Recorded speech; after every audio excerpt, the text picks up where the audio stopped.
এতদিন পর একটা শখের জিনিস পেলাম প্লাস কিনলাম, তাও গেলাম একদমই ঠকে। মনটা তো একদমই ভেঙে চুরমার হয়ে গেছে। কিছু করার নেই, তারপর গেলাম টুকটাক কিছু শপিংয়ে। আর জাপানে সুপার মার্কেটে মাছের দাম কেমন হয় চলো আজকে তোমাদের এই ভিডিওটাতে বলবো। তো ভিডিওটা আশা করছি সবার খুব ভালো লাগবে, সবাই কিন্তু এন্ড অবধি আমার পাশে থেকো।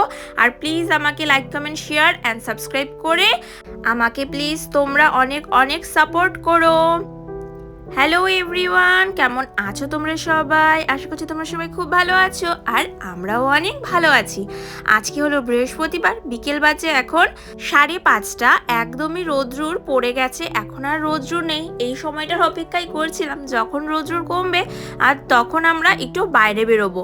রোদ্রুর পড়ে যাওয়াতে বেশ সুন্দর লাগছে চারিদিকটা। আর আজকে না খুব সুন্দর সুন্দর মেঘ ছিল আকাশ জুড়ে। তো এখন আমরা রেডি হয়ে দুজনে মিলে বেরিয়ে পড়ছি, যাব কিছু টুকটাক শপিং করতে। আর একটু আজকে লোকাল ফার্মারের দোকানেও যাব।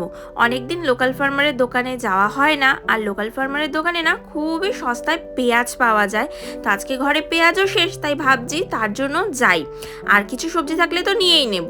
দেখো চলে এসেছি লোকাল ফার্মারের দোকানে। এত সুন্দর লাগছিল, বিকেলটা থেকে না খুব সুন্দর একটা ঠান্ডা ঠান্ডা হাওয়া দাওয়াও শুরু করেছিল, যদিও বৃষ্টি হয়নি। তো এসে দেখি কি দোকানটা একদমই বন্ধ হয়ে যাবে এই মুহূর্ত, মানে একটা দরজা খালি খোলা রয়েছে, একটা গেট। তো আমাদেরকে যেহেতু প্রতিদিনই দেখে, আমরা প্রায় প্রতি সপ্তাহেই আসি, তো চেনা জানা হয়ে যাওয়াতে ওনারা বললো যে ঠিক আছে চলো, এখনও দোকান বন্ধ হয়নি, তোমরা আসো শপিং করতে পারো। আসলে আমরা জানতাম না যে এটা 6টা অবধি খোলা থাকে দোকানটা। সবসময় আমরা 6টার আগেই আসি, তবে আজকে যেহেতু অনেকক্ষণ রোদ ছিল তাই আর 6টার আগে এসে পারিনি। ওই 5:30টার সময় তো বাড়ি থেকে বেরোলাম, ওই 5:45 নাগাদ বা তার একটু পর মতো এসেছি, যখন কি না দোকানটা প্রায় বন্ধ হয়ে যাবে। তো এইবার এই লোকাল ফার্মারের দোকানে এসে যেটা সব থেকে আমি খুশি হয়েছি সেইটা হলো আমি লাউ পেয়েছি। 2 বছর ধরে জাপানে থাকছি, প্রায় 2.5 বছর, 2 বছরও না, একদিনও আমি এইখানে লাউ পাইনি, এই লোকাল ফার্মারের দোকানেও পাইনি। কিন্তু আজকে যখন লাউ পেয়েছি মনটা আমার এত খুশি হয়ে গেছে, আমি তো একদম 2টো লাউ চট করে তুলে নিয়েছি। আর সাথে আরও কিছু বাজার সদাইও করেছি। আর লাউ নিয়ে আমার এত খুশি লাগছে মনটা, তোমাদেরকে কি বলবো। এইখানে এত সুন্দর ঠান্ডা হাওয়া দিচ্ছিল, আমার মনে হচ্ছিল এখান থেকে আমি আর কোথাও না যাই। যেহেতু পাশের জমিটাতে জল রয়েছে, মানে ধান বোনার জন্য জমিটাতে জল ছাড়া হয়েছিল, কিন্তু এই জমিটাতে না কখনোই ধান বোনা হয় না, এইরকমই ঝিলের মতো হয়ে থাকে। আর যখন হাওয়া দেয় না এই জলটার বেশ সুন্দর একটা ঠান্ডা হাওয়া পাওয়া যায়। জিনিস শেয়ার করি চলো। আমি কিন্তু আমাদের এই তামামোড়া গ্রামটাতে এই প্রথমবার এই জিনিসটা দেখলাম, হ্যাঁ কারোর খেতে। তোমাদেরকে দেখাই, দেখতে পাচ্ছ লাউ গাছ। আসলে 2 বছর ধরে থাকছি, লাউ তো এখানে পাই না, যদিও আজকে পেয়েছি ভাগ্যক্রমে। তো আমি 2 বছরে লাউ খেতেও দেখিনি, কিন্তু আজকে এই ফার্স্ট এইখানে আমি লাউ গাছ। কত সুন্দর জাংলা দিয়েছে, কত সুন্দর ঘট লাউগুলো হয়েছে। ও মাই গড, এত সুন্দর লাগছে না, মানে না খাই মানে না পাই, আমার তো দেখেই ভাল লাগছে।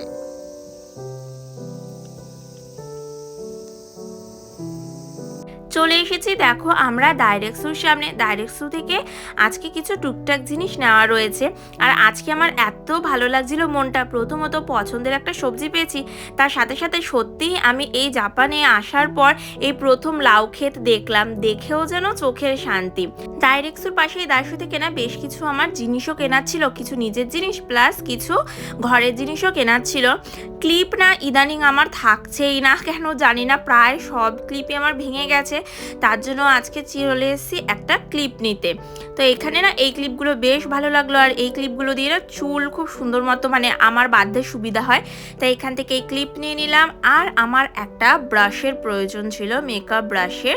তো একটা পাউডার ব্রাশ এখান থেকে আমি অনেক দিন ধরে কিনবো করে না আমার কেনাই হচ্ছে না, প্রতিদিন আসি দেখি আর চলে যায়। তো আজকে ফাইনালি এখান থেকে একটা কিনেই নিলাম।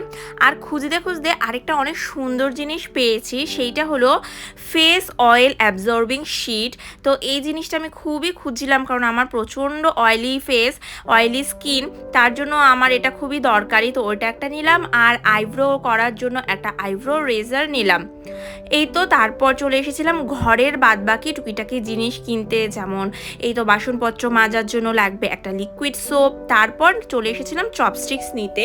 চপস্টিক্স না আমাদের এখানে বেশ ভালোই ব্যবহার করা হয়, কেননা জাপানে তো সবাই জানোই যে চপস্টিক্স দিয়েই খায়। আর ঘরে বন্ধুবান্ধবদের গেট টুগেদার হলে অনেক সময় চপস্টিক্সের প্রয়োজন লাগে কিছু কিছু খাবারের ক্ষেত্রে, তার জন্য সবসময় আমরা ঘরে একটা স্টক করে রাখি। এই তো এইখান থেকে আমার সব কিছু কেনাকাটি কমপ্লিট হয়ে গেছে, আর এখন আমি বিল করে নেব। বিল করে চলে যাব ডাইরেক্সু থেকে বাকি জিনিসপত্র কিনতে। দেখো চলে এসেছি আমরা ডাইরেক্সুর ভেতরটাতে। তো ডাইরেক্সুতে কিন্তু মাছ পাওয়া যায়, প্রায় এখানে সব সুপার মার্কেটেই জাপানের মাছ পাওয়া যায়। আর এই সুপার মার্কেটের মাছের দাম কেমন হয় চলো আজকে তোমাদেরকে বলি। জাপানে কিন্তু সুপার মার্কেটের মাছ একটু দামি হয়। তার মধ্যে আমরা যেই প্রিফেকচারটাতে থাকি জাপানের, সেটা হলো গুম্মা প্রিফেকচার। মানে এই প্রিফেকচারের নদী তো রয়েছে কিন্তু কোনো সমুদ্র নেই, তার জন্য কিন্তু আমাদের এখানে মাছের সাপ্লাইটা অতটা বেশি নেই। খুবই কম ধরনের মাছ এখানে উঠে থাকে, আর মাছের দামটাও কিন্তু আমাদের এখানে বেশ ভালোই হয়ে থাকে সুপার মার্কেটগুলোতে। আর তার থেকে বড় কথা হলো আমাদের এই প্রিফেকচারের জাপানিজ মানুষেরা মাছ খেতে নাকি অতটা পছন্দ করে না। এটা জাপানিজদের কাছ থেকেই শোনা। আমাদের প্রিফেকচারের মানুষেরা নাকি বেশিরভাগ নিকু মানে মাংস খেতে বেশি পছন্দ করে, তার জন্য নাকি এখানে মানুষজন মাছও অতটা কেনে না, আর মাছের সাপ্লাইও নাকি কম। কিন্তু যেই সব প্রিফেকচারগুলো সমুদ্রের পার্শ্ববর্তী এলাকাতে রয়েছে, যেমন নিগাতা, ইবারাকি, টোকিও, চিবা, এইসব জায়গাতে কিন্তু মাছের নাকি প্রচুর অ্যাভেলেবেল রয়েছে। সমুদ্র তীরবর্তী এলাকাগুলোতে সুপার মার্কেট ছাড়াও নাকি সমুদ্রে যেখান থেকে মাছ ধরা হয় সেখানে কিছু লোকাল মাছের দোকানও বসে থাকে। এটা কিন্তু আমার হাজবেন্ডের এক বন্ধুর থেকেই জানা। তো ওই দাদা থাকেন ইবারাকি প্রিফেকচারে সমুদ্রের পাশে। তো উনি বলে থাকেন যে সমুদ্রের পাশে যে লোকালের দোকানগুলো হয় মাছের, সেখান থেকে খুবই চিপ প্রাইসে মাছ পাওয়া যায় সুপার মার্কেটের তুলনায়। আর এটাই কিন্তু জাপানের আর কি আসলে একটা সত্যি, যে সুপার মার্কেটের তুলনায় লোকাল মার্কেটগুলো থেকেই বেশি সস্তায় জিনিসপত্র পাওয়া যায়। আমার মনে হয় জাপান কেন পৃথিবীর সব জায়গাতেই এই জিনিসটা সেম। ম্যাক্সিমাম ক্ষেত্রেই জাপানের মাছের কিন্তু দামই হয় সুপার মার্কেটগুলো থেকে কিনতে গেলে। আর লোকালের যেই দোকানগুলোর কথা বলছি সেইগুলোতে সবার সবসময় যাওয়া সম্ভব হয় না, আর সব লোকালিটিতে থাকেও না। তার জন্য কাউকে যদি জাপানিজ মাছ কিনতে হয় বা মাছ খেতে হয় সুপার মার্কেট থেকেই যেতে হবে। আর এটাও কিন্তু একটা বড় রিজন যে জাপানের সবাই হালাল ফুড বা ইন্ডিয়ান যে গ্রসারি স্টোরগুলো রয়েছে সেইগুলো থেকেই বেশিরভাগ সময় মাছ কিনে খেয়ে থাকে। তবে আমাদের সেখানকার ফ্রোজেন মাছ পার্সোনালি ভালো লাগে না, আমাদের দুজনের কারোরই ভালো লাগে না। তার জন্য আমরা ওইখানে গেলেও কখনো ওখান থেকে মাছ আনি না। তো আমরা মাছ যেটা খাওয়ার হয় সেটা কিন্তু আমরা জাপানি সুপার মার্কেট থেকেই খাই। বাড়ি এসে লেগে পড়েছি রাতে রান্নাবান্না করতে। এখন তোমাদের সাথে শেয়ার করি আরেকটা জিনিস, যে শখের জিনিস কিনেও কেন ঠকে গেলাম। লাউটা তো কত শখ করে কিনেছি, আজকে তোমাদেরকে বললামই, বাট আমি না লাউ কিনতে জানি না।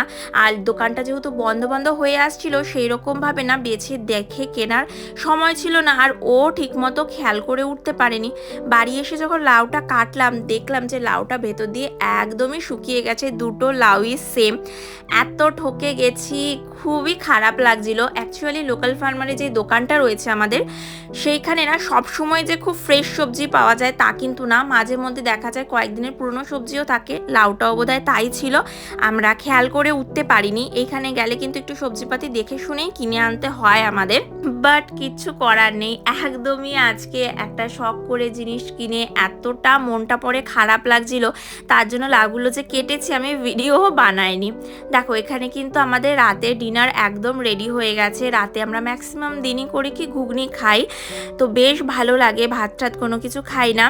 আজকের ব্লগটা তাহলে চলো এখানেই শেষ করছি। কেমন লাগলো তোমরা কিন্তু অবশ্যই আমাকে জানিও, আর সবাই পাশে থেকো, সুস্থ থেকো।